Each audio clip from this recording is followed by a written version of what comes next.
Episode 3 of Martial Arts Training at Home for Beginners. You're going to be training with your Jo, the Japanese Jo, or the martial arts medium length staff.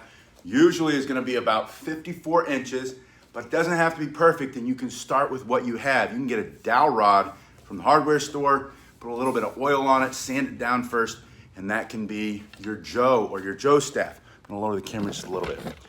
Now, start with a staff in the right hand, put your right foot forward. You're going to have it on the ground first. You're going to put the staff between you and the threat. This is a self-defense weapon.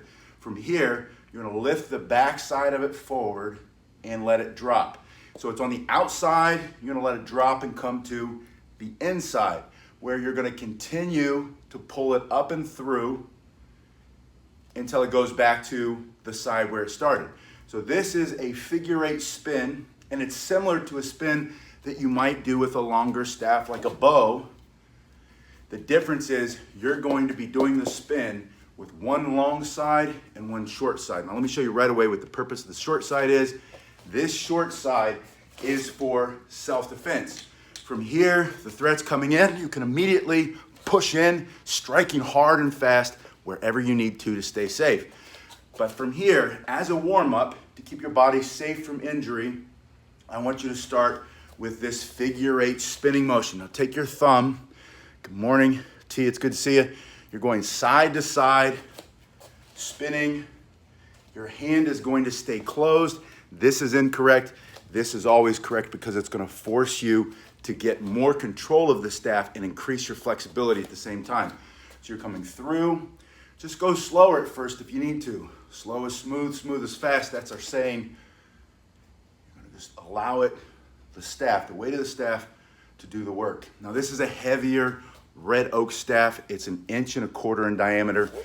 And like I said, it's not 54 inches. If it were, it would be about in my armpit. And I could have it bent about like this so that I can do that striking motion. This turning motion that you're going to warm up with also is used for strikes. And it's very powerful, it's very effective, and it will catch them off guard. That's why this is such a great tool for self-defense. And you can also train with this, the Jo, and then apply it by carrying a walking stick or a hiking staff, something that's a little bit more kind of in disguise, if you would. However you want to think about that. But again, just think about carving that figure 8 with your thumb as you go through this basic spinning warm-up. Now, this is my right foot. I've got the right foot in front of the left, and I'm squeezing my stomach up and in. My abs are tight. Get your abs tight. So this becomes more of a core workout. So it's going to improve your posture while you're training basic level martial arts using the Japanese Jo. Now, to change hands, simply put one hand over the other hand. You're going to do a lot of hand transfers or passing from one side to the other, and you're usually not going to take your hand off and do this. I'm going to say almost never. The only time that this is going to be away from it is through single hand strikes or blocks, either in this position or in this position, or those spinning motions. The rest of the time, your hands are always in contact with the staff. That's a self-defense principle for this weapon. Now, with the left foot forward, put it in your left hand and do that same spinning motion. Again, what I'm going to do, I'm going to turn the pinky side up toward the sky, and then I'm going to let the weight of the staff fall through in a strike. And again, this is a strike. I'm going to catch them off guard for self-defense. You're carrying your hiking stick, maybe it's a walking stick. You can very quickly increase your range. That means they might have that knife this long, even if it's a little bit longer. You have this stick. From here, between you and the threat, you can now strike up to the head. You can bring it down into the arm. You can bring it into the leg if you need to. And then you follow through with another strike in the other position. Again, it's going to look like this. Or think about pushing the pinky side to the sky on both sides. See how this goes up again? And then allowing the weight to carry it through. Stomach up and in, abs tight, bring your other hand up. Make that a good habit. Always guard your head. Don't let them knock you out. Don't let them turn off your operating system. They'll ground and pound you into the pavement. unless you can defend yourself. Stay alert, pay attention, keep fighting. Fight's not over till you win. That's a self-defense principle. So you're turning, bringing it through. Do a 30-second spin on each side 2 or 3 times. You can't do enough of this spin because you're disguising all of the strikes in this spinning, and you're getting stronger, a stronger grip. You're learning about spatial awareness, where your staff is in space and time. Learning to move it around your body. So just keep switching.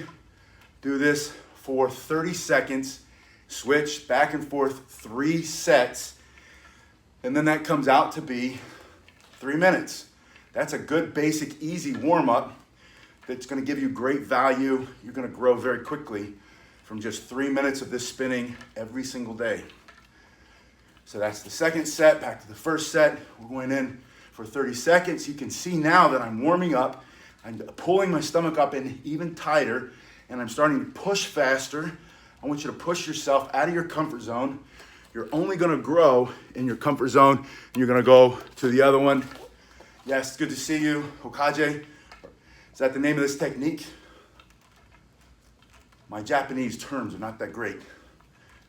And by the way, this is a community. When you guys are watching these videos and you're making comments, we're all learning from each other. So I highly encourage it. Put the comments in the section down below for when the live stream's over. Everybody else can see them too. And please, if you haven't done so already, please subscribe. I never say that because I just think it's automatic, but someone said you have to say it. So I'm saying it. I appreciate it when you do. From here, I want to go back to this idea of basic self-defense. Think of what this is, this ledge here. It's hard wood. The staff is between you and the threat. They come upon you very quickly. They're closing the distance. You're about to get hit, and you come straight in. This is now going to smash in through the face. Good morning, in through the nose, into the teeth, knocking the teeth down the throat, through the throat for self-defense. I appreciate you guys as much as you appreciate me. Trust me. In here, into the solar plexus, into the groin, wherever you have to, because the question is, what are your targets so you can remove or destroy? And you're going to act explosively. You're going to go immediate, direct, explosive, right in for self-defense. Now you can see it's bringing my heart rate up. I'm starting to sweat a little bit, right? And that sweating is going to lean you out faster. It's going to help your blood chemistry, keeping you younger. And then the exercises, the Joe especially, this weapon especially, is very complex and intricate. It's one of my favorite weapons of all time because of how cool it is. All the different moves are very complex. And we're going to come back to that spinning in a minute.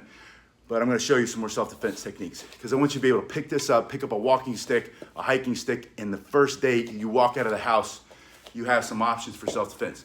Now, but the other thing I was saying is, when you do this exercise, all this spinning and these moves, good, yeah, use a racket. It develops new neural pathways in your brain. It increases neuroplasticity. It releases new stem cells. It grows new stem cells in the stem of the brain that can go to the body and heal you, that can become new memories, that can become new cognitive abilities. That's why this is one of the coolest weapons that I've ever used. It's one of my favorites, the Joe, Japanese Joe staff. All right, put it between you and the threat, and I want you to think of pointing your thumb at the threat, right? And when you point the thumb at the threat, it pops it, I missed it, pops it into your back hand. See that? From here, I have this strike. But if I turn it, and it's on the same side of my body, I now am able to thrust and create distance. Now, after the thrust, you have this angular strike. After that angular strike, I want you to take the front hand up and then sliding it through the back hand. Watch how my hand slides. I'm sliding and pushing at the same time, which makes it hit a lot harder, right? Striking. So from here, here's the threat, point the thumb, thrust, and you can increase distance by letting it slide through the front hand. I'm missing it because I'm not looking at it. Number 3, sliding the back hand forward, and then 4, jabbing in this way. So this is what I want you to practice for today. Do your spins. Remember, it's 30 seconds per side, 3 sets per side. That's a total of 3 minutes. And then after 3 minutes, stand behind your staff, point, thrust, point, thrust, point, thrust, and then practice increasing with kind of a pull cue. Increase the thrust, and then strike at the angle. 1, 2. From here, 1, 2. And then add the third strike from here. 1, 2. This hand slides to the front, and the back hand slides through. I'm saying 3, that's the third strike, slides through. From here, point the thumb, thrust, angle strike, bring it through, horizontal strike. You can go head, you can go body, you can go legs. It's all about stopping the fight, keeping you safe. And again, it doesn't have to be a Joe. Although if you need a Joe, look in the section below. There, in the description, I've got a martial arts store there. You can get different versions of this one. From here, point the thumb. See how it pops up? Point the thumb, thrust, angular strike, horizontal strike, and think of just a spearing strike. You're going to create, think of this as the spear. What do we want to call this one? Kind of like a rifle butt attack, the back side of the spear. Practice those on each side. So if you did it on this side, from here, you can even add this, pop it to the back hand, 2, 3, 4, step, 5. Always step on number 5. From here, you can bring it back down on top if you want to add another one. From here, what I did was, and this, you're going to learn how to do this a lot with your walking stick or your hiking stick, or in this case, the Joe. I did this motion, my hand slid down. I got there by pulling this back. See my left hand is pulling back, and then I bring it up over my head. I'm just changing so you can see what I'm doing. And I'm pushing, applying pressure as I slide, and that's going to increase, and I know you can't see it, but you can hear it. That's going to increase the power of the strike because you're both sliding and pushing at the same time. One more time. Now I'm in the other hand, just showing all the strikes we've done so far, and it's just a small list of all the things you're going to learn how to do with this, but this is the first session. This is where you get started, and if you already know how to do these, practice them, and then mix up the combinations over and over and over. Again, practice this first. Spinning, 30 seconds per hand. Go faster, go faster, go faster. Then, after you do one side, put in the other one, right to their face, right? Get the hand up. Pop it to the back hand by pointing the thumb at the threat. Point the thumb. It just goes right into the back hand. From here, spearing motion, just pushing or sliding. From there, angular strike coming down. From the angular strike, the hand comes up, and I push the back hand, sliding forward. From here, I jab, slide the hand back. And when I say slide the hand back, I'm really doing 2 things at once. This is kind of hard to see. And I forget to say this because I've done it for so long. I pull, then I lift this hand up, and I slide it down, smashing on top of the head. Now from here, you can do anything else, and there's no wrong strike for self-defense. The only rule is it has to work. That's what I have for today. Practice those, and we will be back in session in just a little bit. Thank you.